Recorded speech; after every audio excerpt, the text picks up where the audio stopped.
You are now tuned in to Go Time Dolphins with Charlie Touche and Kadeem Simmons, the Miami Dolphins podcast that's for the fans and by the fans. Gotta make them lose their mind when it's your time. And it's show time. Going all out when it's go time. Go. I ain't wasting no time. Gotta make them lose their mind when it's show time. Cause it's your time. Lay it on the line when it's go time. Go. Don't waste no time. We are literally weeks away from preseason, training camp, all the good stuff. And it's always good to kind of, before you get to that part of the season, to kind of look back and reflect on how you've done so far, which is what, for the Dolphins, you can only kind of look back at the glory days. But yeah, essentially an interesting episode looking at what ESPN ranked our off-season so far. So to discuss all of that and more, as always, I am joined by Mr. Charlie Touche. Charlie, tell everyone what time it is.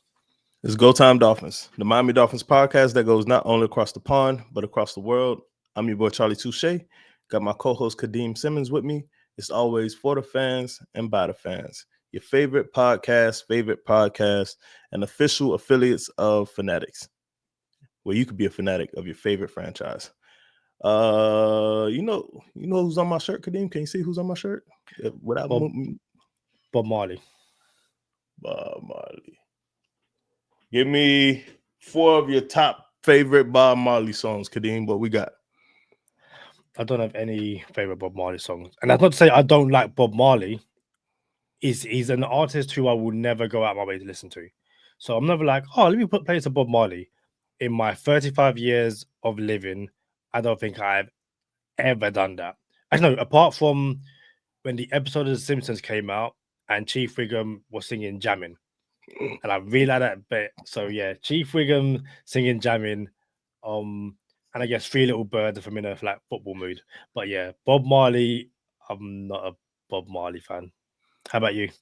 Obviously, I know you're a fan, but we not gonna do this, bro. I'm not gonna be the only Bob Marley stand up here and then have you minimize my dog, the Chief Wiggum of The Simpsons. That's funny. Nah, man, I got a gang of Bob Marley songs, bro. And this that I'm not even gonna. I'll just name a couple off the top. Three Little Birds, One Love, Is This Love? I was gonna say a title, but I think in the title it might get us a jab on YouTube, so I don't want to say the title. You know what I'm saying? YouTube is so sneaky for that. I hate it. You know what I'm saying? So I'm like, we might not want to say that title on YouTube, but nah, man, shout out to Bob. I just had this shirt on. It matches with the black on black Dolphins hat. Woo! Before we get started, so very quickly, go ahead. I was scrolling through YouTube earlier, and YouTube recommended episode 108 of Go Time Dolphins, and that was a primetime episode. Week 1 of the season, Tua beats the Patriots. You've just come back from the game, and it was the first ever viewing of the Victory Visor. And I was watching it. The intro is awful. It's me singing DMX. X going to give it to you because X had the game-winning play. But also, yeah, we recorded that episode at 3 a.m. because I think I had finished work and you had just got back from the game. Insane.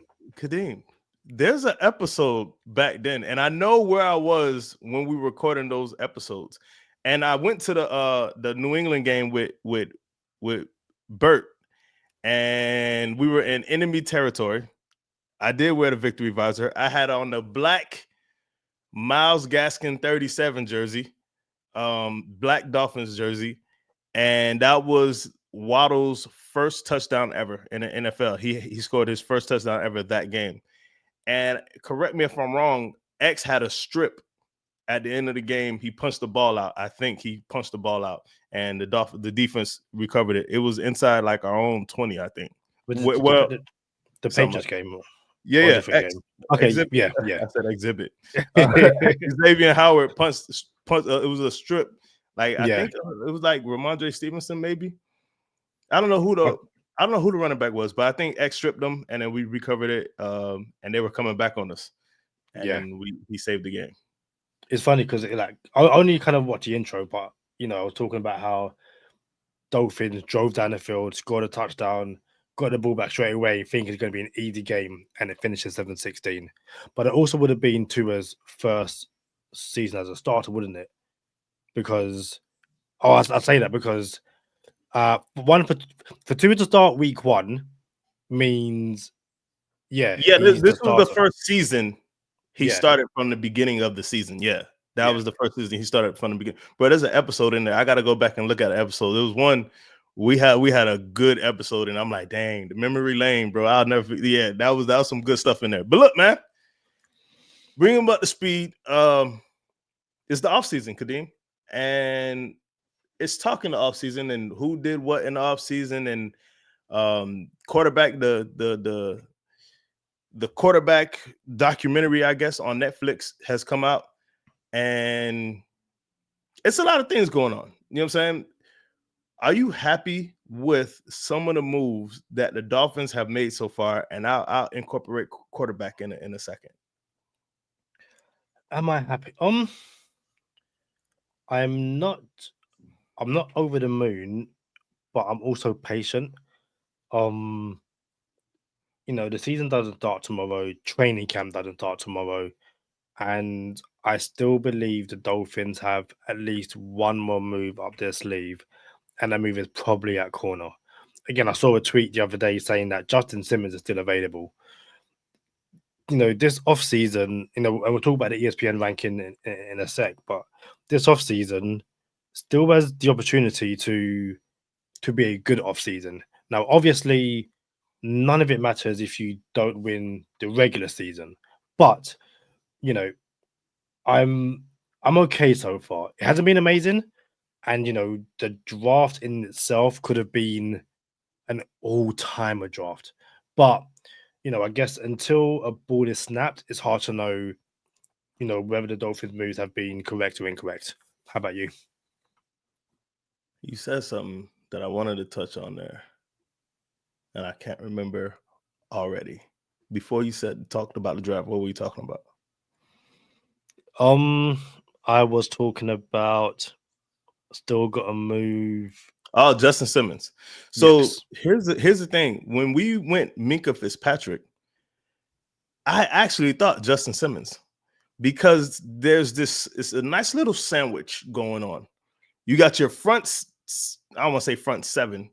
Well, yeah, you got your front seven. You got linebackers, you got your DNs, you got your D line that's going to be stout this year. They're going to get after the quarterback, and then you have a safety. If you have two safeties, two dope safeties, all these dope linemen, and your corners are the weakness, it's almost like, hey, either the line gets home in time and forces a bad pass, and the safeties help out the corners, we can live with that. Obviously, we don't think no one should be going over the top if we have two good safeties. Minkah don't have that top end speed, but at the same time, he might not need it if we're getting home. So there's a conversation to be had about, do we want to go one more safety and secure the safety position and have both your corners in flux, or do you want to go one corner, one safety, and then you got a okay corner and an okay safety? Like, so I'm not mad if we add a safety. I'm really not mad at all. Yeah, listen, we should say it all the time, iron sharpens iron, and we should be in a situation where the coaches have genuine conversations about who to let go and all that kind of stuff. And that's the other thing as well. There's going to be a few people who, just before the season starts, get released, who we don't expect to get released. And it's like, oh snap, this person, could look great in aqua and orange. So yeah, I know people will be like, the Dolphins must do something now, but I'm still, playing it, playing the patience game, because a couple of weeks ago, no one envisaged envisaged Minka Fitzpatrick returning. So I think Chris Greer's still got a few more trades or incomings up his sleeve. I don't know about a few more trades, but a few more acquisitions probably. Here's the thing. You haven't seen quarterbacks yet? Have you seen any episode, any season of quarterbacks or receivers? Nah, I think Hannah Montana watched receiver and then started talking to me about Amon-Ra St. Brown. I was like, you don't even watch, what are we doing? Like right now, she's watching Starting Five, the basketball show. I said to her, like, why do you watch these shows? I find them interesting. So she's much more likely to watch quarterback before I ever watch it. I don't watch sports documentaries. I never saw what's the Chicago Bulls one, Michael Jordan, The Last Dance. Yeah, Last Dance. Yeah, I'm not a Jordan fan, but yeah, never saw that. I will watch Hard Knocks. They need to bring back All or Nothing. Yeah, All or Nothing was the best one out of all of them. Yeah, which is crazy. All of them, All or Nothing was better than all of them. So look, so I watch them all actually. So I watch all the Hard Knocks. I watch All or Nothing. I watch quarterbacks. I watch receivers. I watch all of them. In the first episode of quarterbacks this season, 2025, it goes over the 2024 season. The quarterbacks that are highlighted are Joe Burrow, Joey Bullets, Jared Goff, and Kirk Cousins. This is Kirk Cousins' second time on quarterbacks. Kirk Cousins is a really, really good watch. In the first quarterbacks documentary 2 years ago, this man's stock went up. Shout out to Kirk. You can tell he's a professional. You can tell why people want him in the huddle on your team. I know it's not the sexy, oh, we got a lifetime quarterback here, but he is a dude. Kirk Cousins goes to Atlanta and has to learn a new system, new OC, new everything. This is it. Fresh out the box, you got to install, right? And you can see how overwhelmed Kirk Cousins is with all the pre-snap motions that he has to remember. And he even mentions it. He even mentions Mike McDaniel and the Miami Dolphins when he's talking to the camera, like, yo, like, I've never seen this many amount of motions ever in like an offense, is what he says. And he says, basically, the only other team that I know that motions more than this are the Dolphins. You know, they got a nice little B-roll of the Dolphins, zoom, zoom, zoom, zoom, all the good stuff. And it's a copycat league, Kadeem. Coach McDaniel is very innovative, and there's something to be said about it. But when you see a quarterback struggle with it, the only thing I could think of, Kadeem, was, dang, how nice is Tua? You feel me? Because then Kirk Cousins says, yo, the play got to be in at a certain amount of time, and there's only 12 seconds on the clock. We needed that play. We broke the huddle with 12 seconds. We need to break the huddle with 20 seconds. We got all these motions and stuff. And it's a task, is what he says. It's taskful, basically. And here I am thinking, yo, I wonder how many times Coach McDaniel has put his team in a bad position, his offense in a bad position, because he calls a play late, or because he doesn't know what play he wants, or yet we got to call a timeout. We come from a commercial, we just get the ball back on first down, and we still got to call a timeout because coach still ain't got to play unbelievably. You know what I'm saying? So when I seen Kirk going through what he was going through, I'm like, yo, I had a lot of respect for Kirk, and I know the quarterback he is. And for him to say that, how much he struggled with it, it made me think of, dang, bro, I already knew Tua was a dude, and it's kind of validates it, because when I see a struggle, I don't think it's Tua struggling with the play call. I don't think Tua's struggling to get the play call out, or he doesn't know what's going on with the play. And just like Tyreek said, Tyreek, this is recent. I can't remember what interview this was, but Tyreek came out in an interview maybe the past 2 weeks and said, yo, there's the play called, and I don't be remembering where I'm supposed to line up. Waddle helps me out because I'll be out there, and Waddle will help me out. And then obviously, the quarterback gets mad at people for lining up in the wrong spot. No, you're over here. You're over here. You're doing all this other good stuff. So, what do you make, Dean, of the conversation around Tua? And I know, shout out, we got a special Patron episode coming up, a special Patreon episode coming up. But what do you make about this? Is it McDaniel is the issue or problem or whatever, or is it Tua not getting to play out? What do you make of all that? I think what's really interesting about what you just said is, even if you take, I know it's about McDaniel and Tua, but if you take those two guys out of the situation, imagine you're probably your highest paid player, you happen to be wide receiver, you call the play in the huddle, take the huddle, and your highly paid veteran wide receiver is in the wrong position. like we can blame McDaniel, we can blame Tua, but when we talk about penalties and late and all that kind of stuff, that's part of the reason, because Tyreek Hill doesn't know what's going on, so he's in the wrong position, and then you might have someone else who doesn't know what's going on. So, it kind of compounds the issue. You've got a head coach which takes a bit too long getting the play into the huddle, which means you're taking a bit too long getting out of the huddle.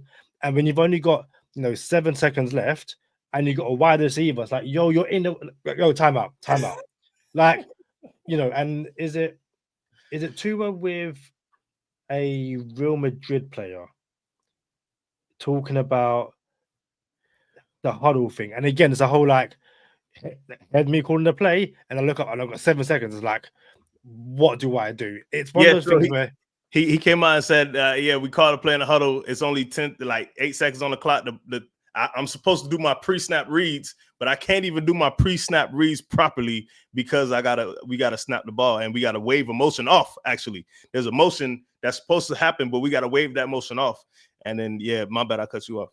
No, but it's no. Thanks for kind of correcting me and stuff. But essentially, while I do place a lot of the blame on Mike McDaniel, and more so than Tua, if there's one thing this offseason the Dolphins need to clean up, it's that entire process. Until you clean it up in the nicest way possible, you aren't going to get success. Well, ain't we 4 years in now? And that's the worrying thing. But again, it's one thing if it's your first season, coach, all that kind of stuff. This is Hill's, fourth season. Third or fourth season. Bro, McDaniel and Hill have the same amount of years on the Dolphins. They came at the same time. So this is their fourth season. Yeah, this is their fourth season. And even after 3 seasons, Hill doesn't know where to line up, to the point where Jalen Waddle had to tell him where to line up. And the coach and again, it's one thing if this is Aaron Rodgers getting to a team and saying, hey, we're running my playbook. So, you've got a head coach. I don't even have my playbook with me right now. But, you've got the head coach going, well, Aaron wants to run this play. So, and he's mumbling and jumbling. No, this is the head coach bringing his playbook. And it sounds like the quarterback knows the head coach's playbook better than he does. And yeah, it's everyone's talking about right now, the culture and all that kind of stuff.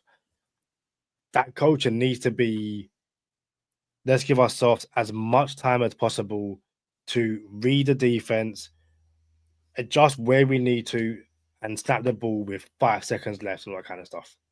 So we did something just now that the Dolphins do all the time. We didn't take a timeout. Probably not going to take a timeout, but we didn't take a timeout, right?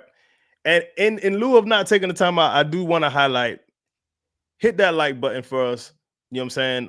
If y'all could subscribe, hit that like button for us. It goes a long way. Leave a 5-star review on whatever platform you guys listen to on the audio version. We appreciate all of that. It does big things for us here on Go Time Dolphins. We appreciate that. And not taking the time out, Kadeem, I wonder, I don't think it's ever going to get fixed. I think this is just who McDaniel's going to be. It's like you just have to accept it. Like you have to accept it, or it's either, And here's another thing: continuity. That's why we haven't switched from a whole new front office, a whole new head coach, a whole new quarterbacks system off OC. You know what I'm saying? Like, this is why we're staying with the chalk, because we don't want to keep switching it up and keep switching it up and keep switching it up. You know what I'm saying? I think someone out there recently in Dolphins media said something about Stephen Ross. You feel me? What are we doing? You know what I'm saying? Like, I think this is the regime Stephen Ross is going to end his football career with. Like McDaniel and Greer. When you see Ross go, I think that's when you're going to see McDaniel and Greer go, or vice versa. You know what I'm saying? And I will say this: I was watching quarterbacks. Arthur Blank getting kind of old, bro. Like the owner for the Falcons. How old is he, Kaneem? How old is Arthur Blank? Owner for the Falcons. Man, these boys getting up there. Shout out. Go ahead.